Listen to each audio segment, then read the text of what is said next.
Friends welcome back to our channel Irene Jaya vlogs. Last দুদিন ধরে আমি ব্লগ পোস্ট করতে পারিনি কারণ আপনারা সবাই জানেন যারা বেঙ্গলে থাকে যে বেঙ্গলে কি লেভেলের গরম পড়েছে।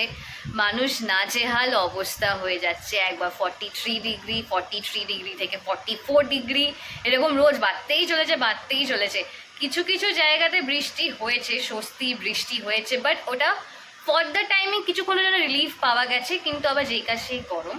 তো সেই গরমে আমার শরীরটা খারাপ হয়ে গেছিল। আমার মুখ চোখ দেখে আপনারা বুঝতেই পারছেন বা পারবেন, যাই হোক। তো তাই জন্য ব্লগ পোস্ট করতে পারিনি। তো আজকে যেই টপিক নিয়ে আমি আপনাদের সঙ্গে কথা বলতে চলেছি সেটা হচ্ছে লেটেস্ট একটা ইনসিডেন্ট যেটা হয়েছে, খুবই ট্র্যাজিক একটা ইনসিডেন্ট। এই জিনিসটাকে আমিও সাপোর্ট একদম করি না। যে সলমান খান ফায়ারিং কেসে যে অনুজ থাপন যে অ্যারেস্ট হয়েছিল, মুম্বাই পুলিশ যাকে অ্যারেস্ট করেছিল, সে কালকে সুসাইড অ্যাটেম্প্ট করে। এই সুসাইড জিনিসটাকে আমি একদম করি না। সে ক্রাইম করেছে আমি মানছি, বাট নিজের লাইফ শেষ করে ফেলাটা কোনো অপশন বলে আমি মনে করি না। তো পুলিশের থেকে এটাই জানা গেছে যে সে নাকি আগে থেকে, তাকে দেখেই নাকি বোঝা যাচ্ছিল যে সে নাকি এরকম কিছু একটা করবে। তার বডি ল্যাঙ্গুয়েজ দেখে সে নাকি ওয়াশরুম যাওয়ার নাম করে যায়, আর ওয়াশরুম যাওয়ার টাইমে সে নাকি একটা বেডশিট নিয়ে যায়। তো তখন পুলিশদের নাকি ডাউট হয় যে বেডশিট কেন নিয়ে যাচ্ছে। তখন কিছু করেনি, বাট কিছুক্ষণ পর গিয়ে দেখছে যে এরকম একটা ঘটনাও ঘটিয়ে বসে আছে। তারপর ওকে সঙ্গে সঙ্গে হসপিটালে নিয়ে যাওয়া হয়, বাট হসপিটালের ডক্টররা ওকে ডেড বলে ডিক্লেয়ার করে দেয়। এই জিনিসটা আমি ঠিক একদম ভালো একদম জিনিস এটা করেনি। আবার ওর বাড়ির লোকের থেকে বাড়ির লোক এই স্টেটমেন্ট বলেছে যে আমাদের ছেলে এরকম করতে পারে না, এখানে অন্য কোনো ব্যাপার আছে। অনেকে দেখছি অনেক রকম কমেন্ট করছে যে এটা যদি সুসাইড করে থাকে তো অনেকে বলছে বেশ করেছে, ভালো করেছে, কিন্তু এটাতে আমি একদম বলবো যে ভালো করেছে। তারপর অনেকে বলছে এটাতে পুলিশ ইনভলভ আছে। কি অ্যাকচুয়াল ব্যাপার আমরা কেউ এখনো অবধি জানি না, একমাত্র পুলিশ জানে। আর যে ওই টাইমে পুলিশ কাস্টাডিতে আরও বাকি অন্যান্য লোকেরা যারা ছিল তারাই জানে যে অ্যাকচুয়ালি কী ব্যাপারটা ঘটেছে। তো না জেনে আমি কোনো আমার ওপিনিয়ন দিতে যাব না। বাস আমি আমার একটাই ওপিনিয়ন দেবো যে যদি সুসাইড করে থাকে then it's a very bad step. Then কালকে সকালে তো ইনসিডেন্টটা জানা যায় যেরকম অনুজ থাপন সুসাইড করে নেয়। দেন বিকেলের দিকে আরেকটা নিউজ আসে যে গোল্ডি ব্রান্ডকে নাকি গুলি করে নাকি মেরে দিয়েছে ইউএসএতে। আমার না ফার্স্টে একটু খটকা লাগে যে ইউএসএতেও কী করছে, ও তো ক্যানাডায় থাকে, ও তো ক্যানাডা বেসড টেররিস্ট। কারণ ও আগে থেকেই যবে থেকে ও ইন্ডিয়া ছেড়ে গেছে তবে থেকে ক্যানাডাতেই আছে, সবাই এটাই বলে যে ক্যানাডাতেই থাকে। তো ওখানে নাকি এই নিউজ জানতে পারলাম যে ও একটা ফ্রেন্ডের বাড়ির বাইরে ওয়েট করছিল ফ্রেন্ডটার জন্য। ওখানেই নাকি কোথা থেকে কিছু লোক এসে গুলি করে দিয়ে চলে যায়। তো ও ওখানে স্পট ডেড হয়ে যায়। তারপর আজকে সকালে আমরা জানতে পারি যে গোল্ডি ব্রার এখনো অবধি বেঁচে আছে। হ্যাঁ, আমি বলে দিচ্ছি, গোল্ডি ব্রার হচ্ছে, হয়তো অনেকেই নাও জানতে পারেন, গোল্ডি ব্রার হচ্ছে যে সিদ্ধু মুসাওয়ালার মার্ডার কেসে ইনভলভ আছে, আর প্লাস ও সলমান খানকে থ্রেট দিয়েছিল মারার। তো এই হচ্ছে, ও হচ্ছে ক্যানাডার কি বলবো, ফেমাস একটা গ্যাংস্টার বা টেররিস্ট, যা আপনারা ওকে ট্যাগ দিতে চান। ও এইসব ভুলভাল সব কাজ করে বেড়ায়। তো তারপর আজকে জানতে পারি যে ও নাকি বেঁচে আছে। ইউএসএ পুলিশ থেকে নাকি, ফেয়ারমন্ট পুলিশ থেকে নাকি জানানো হয়েছে যে এরকম গোল্ডি ব্রার বলে কেউ মারা যায়নি। হ্যাঁ, মারা গেছে অবশ্যই, ফায়ারিং অবশ্যই হয়েছে, বাট সে অন্য একজন মানুষ। তো আমি বুঝতে পারলাম না যে এটা কি হলো ব্যাপারটা। তখন আমার মাথায় এটা আমার ক্লিক করলো, হয়তো এটা কেউ একজন ইচ্ছে করে করেছে। সকালবেলায় সালমানের কেসে এরকম একটা হয়েছে যে সালমানের ফায়ারিং কেসে যে ইনভলভ ছিল অনুজ থাপন, সে সুসাইড করেছে। তো চলো এরকম কিছু আর একটা নিউজ আমরা স্প্রেড করে দিই যে গোল্ডি ব্রার মারা গেছে। তো অনেক জায়গায় দেখছি যে যেই গোল্ডি ব্রারের নিউজটা যখন এলো তখন অনেকেই খুশি হয়েছে, মানে যারা সিদ্ধু মুসেওয়ালা ফ্যান তারাও ইভেন খুশি হয়েছে যে না ঠিক আছে, ফাইনালি সিদ্ধু মুসেওয়ালা জাস্টিস পেলো। বাট জানতে পারছি যে সে বেঁচে আছে। আমার তো মনে হলো আমি এটাই ক্যাপশন দেব যে গোল্ডি ব্রা জিন্দা হ্যায়, এটাই হচ্ছে আমার আজকের ব্লগের ক্যাপশন। সরি আমি হাসছি, বাট মানুষটা ভালো না। হ্যাঁ আপনারা বলবেন যে এই অনুজ থাপনের ব্যাপারে বললে যে সুসাইড করেছে বলে ওকে ওর জন্য সিম্পাথাইজ করছে না, গোল্ডি ব্রারের জন্য এরকম হাসছে। দুটো কেসের মধ্যে অনেক ডিফারেন্স আছে, তো তাই জন্য এটা আমার বলা।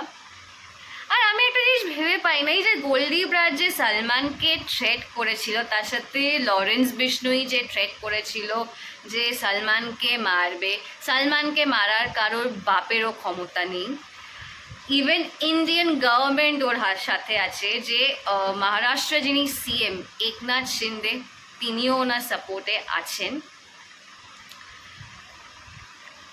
যে এই যে সলমানকে থ্রেট দিচ্ছে যে মেরে দেবে, এই করবে, ওই করবে, তাই করবে, আমার মনে হয় যে ইন্ডিয়ান লয়ের উপরে তো আর কেউ হতে পারে না। যখন কোর্ট যখন ওকে ব্ল্যাকবাক কেস থেকে যখন ওকে রিহা করে দিয়েছে, যে ওকে গিলটি প্রুভ করতে পারেনি, then who the hell is he, who the hell is Lawrence Bishnoi and who the hell is Goldy Brar যে ওকে থ্রেট করছে ওকে মারার জন্য। আর আরেকটা জিনিস, এই যে সলমান খানের যখন ওই হাম সাথ সাথের শুটিংয়ের টাইমে যখন বলা হয়েছে যে ওই নাকি মেরেছে ওই হরিণটাকে, তো ঠিক আছে সলমানের সাথে ওই টাইমে তো সলমানের সাথে অনেকে ছিল, টাব্বু ছিল, সৈফ ছিল, সোনালি বিন্দ্রে ছিল, মনীষ বেল ছিল, নীলম সোনি ছিল, নীলম সোনি কোঠারি ছিল, এতগুলো লোক ছিল, তো তাদেরকে তো কিছু করলো না, খালি সলমানকেই মানে একটা সফট টার্গেট পেয়ে গেল। ইভেন আমি আমার মার সাথে প্লাস আমার আরও 2-3টে ফ্রেন্ড আছে যারা সলমানের ফ্যান, তাদের সাথে আমি এটা ডিসকাস করেছিলাম যে আদৌ কি সলমান এই কেসে মানে ইনভলভ আছে, আদৌ কি ও মেরেছিল ব্ল্যাকবাকটাকে, হরিণটাকে, নাকি ও কাউকে ওখান থেকে বাঁচানোর জন্য নিজের ঘাড়ে মানে দোষ নিয়ে নেয় যে ওই মোমেন্টে যে হ্যাঁ আমি মেরেছি বা যাই হোক। আমার তো মনে হয় না, আমার দুজনকে সন্দেহ হয়, কিন্তু আমি নাম নেব না কারণ আমি নিজেও শিওর না, এটা আমার অ্যাজাম্পশন, এটা আমরা খালি অ্যাজিউম করি যে হয়তো হতে পারে যে এরা দুজন ইনভলভ থাকতে পারে, এদের দুজনকে বাঁচানোর জন্য হয়তো সলমান নিজের ওপর পুরো ব্লেমটা ওই মোমেন্টে হোয়াট এভার ইট ওয়াজ তখন নিয়ে নেয়। একটা মানে কোনো লজিক হয় না, মানে কোনো সেন্স হয় না এই জিনিসের জন্য ওকে টার্গেট করার। যে মানুষটা ঠিক আছে আমি মেনে নিলাম যে ও হরিণ মেরেছে, ও হিট অ্যান্ড রান কেসে ও ইনভলভ আছে, লোক মেরেছে, কেউ বাড়ি থেকে, আগেও আমি ব্লগে বলেছি যে কেউ বাড়ি থেকে ভেবে বেরোয় না যে আজকে আমি হরিণ মারবো, হরিণ শিকার করবো, আর আজকে আমি এক গাড়ি চালিয়ে লোককে চাপা দিয়ে মারবো। এই দুটো জিনিস যে করেছে, তার সাথে ও এত লাখ লাখ লোকের যে ভালো করছে, এত লোকের পাশে দাঁড়াচ্ছে, বিইং হিউম্যান যে ফাউন্ডেশনটা আছে, এত লোককেও হেল্প করছে, সেটা লোক দেখছে না। এত লোক যে ওর ব্যাপারে বলে, কিন্তু দরকারের টাইমে তো ঠিক ওর বাড়িতেই চলে যায়। এখন হয়তো পসিবল হয়ে উঠছে না কারণ এই ইনসিডেন্টটা হওয়ার পর, কিন্তু সকাল থেকে ভোর থেকে লাইন লাগে ওর বাড়ির বাইরে, সবাই মেডিকেল ডকুমেন্টসগুলো বা প্রেসক্রিপশন নিয়ে আসে। আগে ও সলমান খানের বাবা সলিম খান বসতো, উনি বসে সব দেখতেন যে না ঠিক করে লোককে হেল্প করা হচ্ছে কি না। এখন হয়তো ফর দ্য টাইমিং এটা বন্ধ আছে। যে এত ভালো করছে তার এই দুটো জিনিসের জন্য সবসময় ওকে টার্গেট করা, দেন ওকে বলে যে নাকি ও ঐশ্বরিয়াকে মেরেছে, দেন ও ক্যাটরিনাকে মেরেছে, দেন ও সঙ্গীতা বিজলানির উপর টর্চার করেছে। ঠিক আছে আমি বুঝলাম যে ঐশ্বরিয়া রায় এখন ম্যারিড, চলো ওর এখন হাজব্যান্ড আছে, মেয়ে আছে, ও আর কথাও বলবেও না সলমানের সাথে, বাট ও যা করেছে সলমানের সাথে ওটাও একদম ঠিক করেনি ও আর বিবেক ওবরয় ওই মোমেন্টে, যদি সালমান খান যদি কোনো ভুল করে থাকতো, বা যদি বিবেক ওবরায় যদি ক্যারিয়ার খারাপ করে থাকতো, তাহলে আইফা অ্যাওয়ার্ডে বিবেক ওবরায় সালমান খানের কাছে এরকমভাবে ক্ষমা চাইতো না। পাশে তখন সালমানের পাশে তখন শিল্পা শেট্টি বসেছিল, শিল্পা শেট্টি বসে হাসছে। লোক কত কি বলে ওর নামে, কিন্তু তাতে কোনো যায় আসে না, কারণ আমরা সালমানের ফ্যানরা সবসময় পাশে আছি। হ্যাঁ, এই যে বলে না যে ক্যাটরিনাকে মেরেছে, সঙ্গীতা বিজলানির সাথে খারাপ ব্যবহার করেছে, কেউ আমার সাথে খারাপ ব্যবহার করে, আমি তার কাছে আর ফেরত যাব না। সঙ্গীতা বিজলানি এখন সালমানের খুব ভালো ফ্রেন্ড, তার সাথে ক্যাটরিনাও ভালো ফ্রেন্ড, ভিকি কৌশলের সাথে বিয়ে হয়ে গেছে, but still they are good friends. যদি কিছু খারাপ করে থাকতো ওদের সাথে, তাহলে কেউ ওদের সাথে মানে সালমানের সাথে মিশতো না। এই জিনিসগুলো যে কি করে যে লোকের মাথায় ঢোকে না। আর লোক খালি কি মানে অন্যান্য যারা স্টারেদের যারা ফ্যানেরা, মানে আমি শাহরুখের ফ্যানদের কথা বলছি, এই 2-3টে জিনিসই পায় সালমানকে নিয়ে সবসময় বলার। ওদের কাছে কি আর নতুন কিছু থাকে না ভাই? এবার নতুন কিছু জোগাড় কর। অনেক হলো ওই 2-3টে পয়েন্ট নিয়ে, হরিণ মেরেছে, ঐশ্বরিয়াকে থাপ্পড় মেরেছে, ক্যাটরিনাকে থাপ্পড় মেরেছে, লোক মেরেছে, ব্লা ব্লা ব্লা ব্লা ব্লা। এবার অনেক হলো, এটা শুনে কান এবার পচে গেছে। এবার নতুন কিছু এবার তোরা নিয়ে আয়, যেটা শুনে মনে হবে যে না, একটা ডিবেট করা যেতেই পারে এটা নিয়ে। এই সেম জিনিস যা বলছে বলুক, এরকম একটা লেট গো টাইপের একটা অ্যাটিটিউড এসে গেছে। সালমানের আরেকটা আমরা কালকে ছবি দেখতে পেলাম, সেটা হচ্ছে ইউকের member of parliament Barry Gardiner, সে নিজে সালমানের সাথে ছবি পোস্ট করেছে। সেও জানে যে সালমান হচ্ছে টাইগার, ও ক্যাপশন দিয়েছে tiger is alive and is in London. মানে সেও জানে একটা টাইগার আর টাইগার জিন্দা হ্যাঁ ব্যাপারে।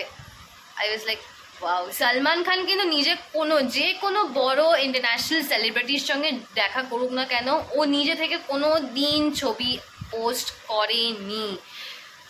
উল্টে যারা মানে ইন্টারন্যাশনাল যারা স্টার বা যারা পলিটিশিয়ান যারা আছে, তারা উল্টে ছবি পোস্ট করেছে সালমান খানে। এই হচ্ছে সালমান খানের, বলে না জলওয়া হ্যাঁ উসকা, এই হচ্ছে সালমান খানের জলওয়া।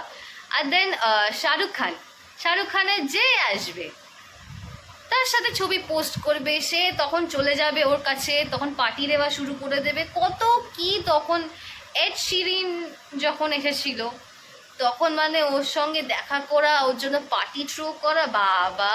এরকম আমি সালমানের মধ্যে আমি এই জিনিসটা আজ অব্দি দেখিনি। এই কোয়ালিটিটা আমার সালমানের সত্যিই খুব ভালো লাগে। দেন এই লরেন্স বিষ্ণু, যে বললাম যে ওই যখন ওই হরিণকে যখন ও স্বীকার করে, যখন সালমান খান নাকি মেরে দিয়েছে হরিণকে, তখন তো অনেকেই তো ছিল ওই টাইমে। তো একা সালমান খানকেই কেন থ্রেট দিচ্ছে? বাকিদেরকেও বলুক, তাই না? আর কি বলবো, যতই সব কথা শেষ কথা, যতই সালমানের পেছনে পড়ে থাকো না কেন, যতই সালমানকে টার্গেট করো না কেন, কেউ কিচ্ছু করতে পারবে না। উপরন্তু যারা সালমানকে নাকি বলে পছন্দ করে না, তারাও সালমানের ব্যাপারে কথা না বলে, তাদেরও ঠিক ভাত হজম হয় না, তারাও প্রত্যেকটা কথায় সালমানকে ঠিক টেনে আনবে। এটা আমি দেখেছি, অনেক চেনাশোনার মধ্যেই দেখেছি যে ঠিক সালমানকে ঠিক টেনে আনবে। এটাই হচ্ছে সালমান খানের জলওয়া। সে একটা কথা যে love me or hate me but you can't ignore me, এরকম হচ্ছে সালমান খানের ব্যাপার। তো আজকের মতো ব্লগটা আমি এখানেই এন্ড করছি। আবার দেখা হবে নতুন একটা ব্লগ নিয়ে খুব শিগগিরই। এবার আমি চেষ্টা করব যে যতই আমার গরম লাগুক না কেন, আমি ডেইলি ব্লগ পোস্ট করার। আর হ্যাঁ, আরেকটাও আপনাদেরকে আমি জিনিস বলতে চাই, যেহেতু এরকম ইনসিডেন্ট ঘটছে, প্লাস আমি সালমান খানের ফ্যান বলেই তাই জন্য আমি এই ব্লগগুলো বানাই। আর এটা আমার ডেইলি ব্লগের আমি চ্যানেল খুলেছিলাম, বাট আমি সালমান খানকে নিয়েও বেশ ব্লগস বানাই, বিকজ আমার die hard Salman Khan fan. আর 13th মে আসলে 1 বছর কমপ্লিট হবে, যে লাস্ট ইয়ার 13th মে 2023-তে ইস্ট বেঙ্গল গ্রাউন্ডে আমরা দ্য ব্যাং ট্যুর দেখতে যাই। ওই গুগল মেমোরিজে দেখায় না, আমি আজকে দেখছিলাম, প্লাস আমার ডেটটা মনে হচ্ছিল 13th মে আমরা গেছিলাম দেখতে, আর তারপরে দিন 14th মে ছিল মাদার্স ডে। সেদিনকে আমি আমার ফ্রেন্ডের সাথে মাদার্স ডে দুজনে আমরা একে অপরের সঙ্গে মাদার্স ডে সেলিব্রেট করেছিলাম, আমি আর হিয়া গেছিলাম। তো এনিওয়ে আজকের মতো ব্লগটা এখানেই এন্ড করছি। যদি ভালো লেগে থাকে তো প্লিজ একটা লাইক শেয়ার কমেন্ট অবশ্যই করবেন। আর যারা এখন অবধি আমাদের channel Irin Joya blog subscribe করেননি, do subscribe to our channel. Till then by.